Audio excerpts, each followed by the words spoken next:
Now, Washington Mornings on the Mall. 105.9 FM. And AM 630. WMAL. Good morning. You are tuned to WMAL. This is the place where Washington comes to talk. And I'm Brian Wilson. That handsome devil there is Brian Neiman. We're Brian and Brian. We're glad you're with us.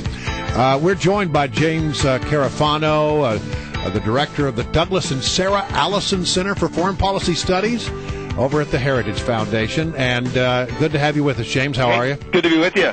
Hey, listen, you are a military expert par excellence, so let me just start out with this thing that sort of caught my eye this morning. The United States Air Force has deployed sophisticated F-22 fighters to the United Arab Emirates amid deepening tensions between Iran and its pro-U.S. neighbors, officials said yesterday. Here's what they said about it. This comes from Major Mary Danner Jones. The U.S. Air Force has deployed F-22s to Southwest Asia. Such deployments strengthen military-to-military relationships, promote sovereign and regional security, improve combined tactical air operations, and enhance interoperability of forces, equipment, and procedures. What is it really about? Nothing. Look, it's all... Nothing? Yeah, I mean... Oh, come on. It's the most sophisticated jet we have in the entire Air Force, and we don't send those out very often. Look, it's all a kabuki dance. Nobody's planning on doing anything. The Iranians are just trumpeting, the Israelis are trumpeting, the Iranians are playing rope-a-dope, and the administration just wants people to talk so they can say, oh, we've got this under control. And they've got the New York Times spinning these articles out, everything's okay with Iran, everything's okay with China. Look, of course the F-22 is the most deadly aircraft in the universe, right? And here's the irony, is these guys were happy to see it die, and we only have a handful of them, and we can't even afford to use them. Right. So you can't on the one, look, who are they really threatening here? On the one hand, they deploy the aircraft. Okay, big deal. On the other hand, they're gutting the Air Force. They're not buying any more of these things. They're not going to buy the F-35s. I mean, they're basically just wasting our taxpayer dollars by sending these things over there. I'm sorry, but I got to challenge you. I got to at least ask you a follow-up question to that. I mean, we have this concern about Iran and its nuclear ambitions, and then all of a sudden you see sort of in a glossed over press release that we're sending F-22s to the UAE.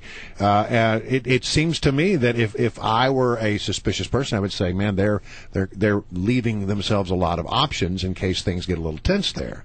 Look, I mean, I think they're just posturing and in preparation for the talks. I really don't think that this is anything about anything, quite honestly. Look, it's just like a couple of months ago when the Israelis started talking about, well, geez, we have to strike Iran. I think that was a clear sign that they were not going to strike Iran, because if they were going to strike Iran, the last thing they'd be doing would be telegraphing. Right? Well, but if you were going to strike Iran, wouldn't you want some F-22s in the package? Absolutely. And then the last thing I'd be doing is telling everybody about it. Well, I don't think that they publicized it too much. I think it was sort of it was later found out that it was Dhafra Air Base, and they initially did not even mention which air base they went to. Yeah, I mean, this is the kind of subtle thing that you don't make a big deal. I wish they were that way with the Osama bin Laden thing.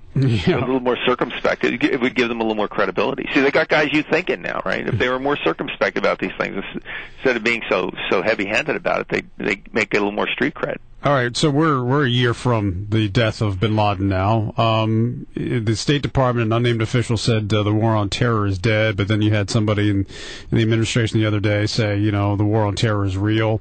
Where are we at this point? Well, the American people know. I mean, 11% of the American people, only 11% of the American people in the most recent poll think the war on terror is over. Here's the great irony. Everybody in Washington agrees. I mean, this is the funny thing, is if the most part, all the analysts, everybody agrees that Al-Qaeda has changed. In many ways, it's kind of transformed back into the 1990s Al-Qaeda. But it's the but part that everybody leaves out. The administration, Trump has said, is, okay, we're done. Let's all go home and go shopping. But if we do what we did to the 1990s Al-Qaeda, which is essentially leave them alone. One is they inspire people to do attacks like the USS Cole and things like that. That's not good. And two is, if we leave them alone, they will morph back into the 9/11 Al-Qaeda, and we'll be right back where we started. Where would they do that? Where would the training camps be, like where they were in Afghanistan before? Where would they centralize or galvanize? Well, right now, the battlefield, and there's actually a really interesting article on this by a guy named Norman Segar in a little book called on Al-Qaeda. It's put out by the Marine Corps University, and he talks about the different theaters that Al-Qaeda has, from theaters that they got to get into, theaters they want to get into, places they're just going to stay away from. So the battlefield of choice right now is called the Sahel, which is this area that kind of runs across North Africa. Basically, they're looking between Somalia down into Nigeria, so between Al-Shabaab, Al-Qaeda in the Islamic Maghreb, Boko Haram. They are working for that area to be a place where they can bring people, recruit them, radicalize them, send them forth to do great things. What about this blind dissident in China who apparently escaped from house arrest from Chinese authorities, and one hears he's inside the U.S. Embassy in Beijing?